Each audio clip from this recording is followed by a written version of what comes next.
Hello tout le monde, j'espère que vous allez bien. Je recadre, voilà. J'espère que vous allez bien, très heureuse de vous retrouver. Voilà, aujourd'hui je voulais vous faire une vidéo, bref, mais c'est important pour moi par rapport au don de soi.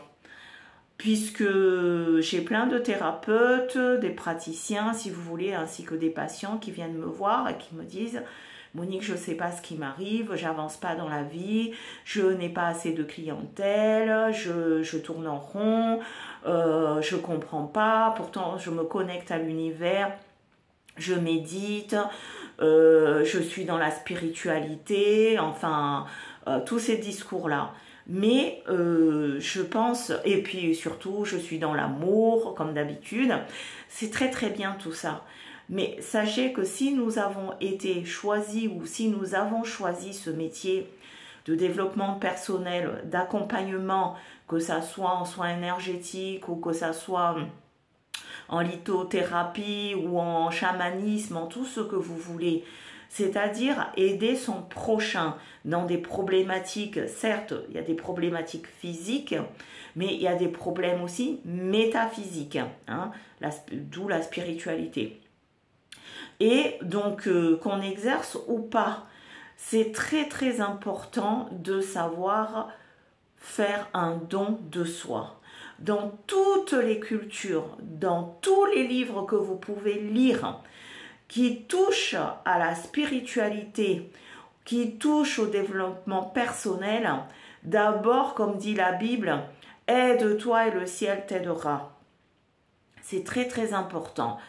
Aider, donc s'aider soi-même, c'est savoir se pardonner, se savoir s'aider, savoir s'aimer, mais aussi vous ne pouvez pas aider votre prochain si vous n'avez pas cette mentalité pour commencer. Autre chose, le don de soi peut se faire de différentes manières. Exemple, vous pouvez donc, si vous ne travaillez pas, aller aider une association. C'est déjà un don de soi. Je prends de mon temps pour donner à l'autre. Je peux, toujours dans le don de soi, j'ai des enfants qui sont en échec scolaire. J'ai été formée, je suis par exemple prof où j'ai des connaissances pour accompagner des enfants ou des seniors, peu importe.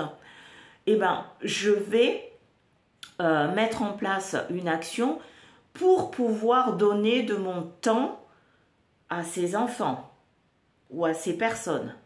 Donc le don de soi, ça peut être du temps pour l'autre. Le don de soi, ça peut être aussi l'écoute de l'autre. C'est un don de soi, prendre le temps d'écouter les personnes, ceux qui souffrent, partager un moment avec eux, c'est un don de soi.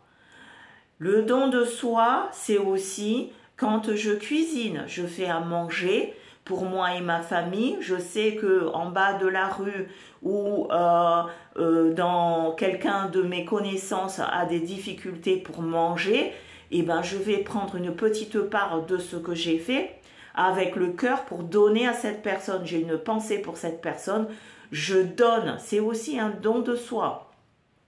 Le don de soi, ça peut aussi donner de l'argent. Ça peut aussi acheter un panier de nourriture. Ça peut aussi laver le linge d'une tierce personne. Ça peut aussi être l'accueil d'une personne chez soi.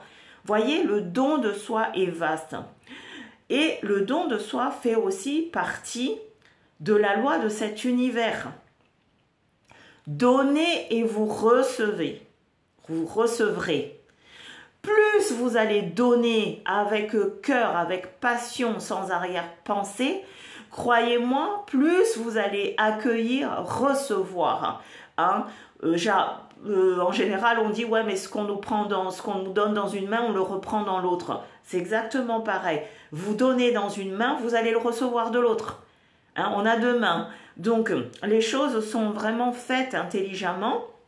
Et si vous êtes thérapeute, praticien ou qui que vous soyez dans ce bas monde, si vous voulez avancer spirituellement, si vous voulez avancer dans votre démarche au quotidien, sachez donner un peu aux autres. Je vous le garantis, je vous l'assure, c'est mon cas. J'ai mon cabinet ici à Bagnols-sur-Cèze. Il y a des patients qui viennent une fois, bien sûr, il y a des cartes de fidélité, etc.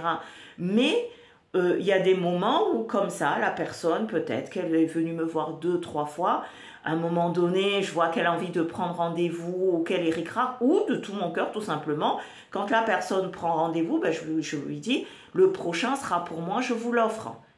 C'est un don aussi par rapport au don qu'on m'a donné. Et croyez-moi, Covid ou pas Covid, depuis, ça fait 5 ans que j'exerce, mon cabinet est toujours rempli.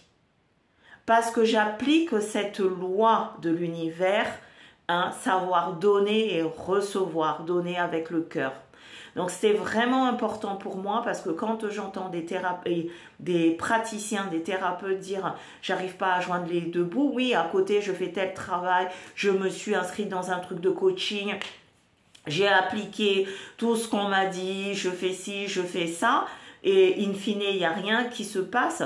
Pose-toi la bonne question, qu'est-ce que l'univers te demande? Parce que pour pouvoir aider l'autre, il faut d'abord apprendre à s'aider soi-même. Pour pouvoir comprendre la souffrance de l'autre, il faut d'abord avoir souffert soi-même. C'est très très important. On ne peut pas aider une personne en soi-disant « oui, je vous comprends, oui, je vous comprends ». Mais des fois, il y a des gens qui disent « non, vous ne savez pas ce que j'ai, vous ne comprenez pas ». Les personnes, des fois, sont agressives parce qu'ont l'impression que puisque vous n'avez pas traversé cette situation, vous ne pouvez pas comprendre.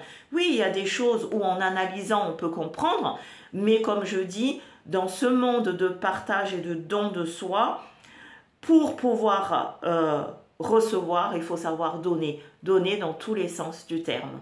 Sur ces belles paroles, c'est très très important pour moi. Bien sûr, c'est pas une recette, mais je vous ai dit que j'étais aussi sophrologue et ça fait partie aussi de cette chaîne où je partage mes ressentis. Ça peut vous aider aussi, ou si vous avez des questionnements, peut-être que ça répondra à vos questions. Donc, donnez et vous recevrez. C'était Monique du Centre de Médecine Douce et à très bientôt. Au revoir.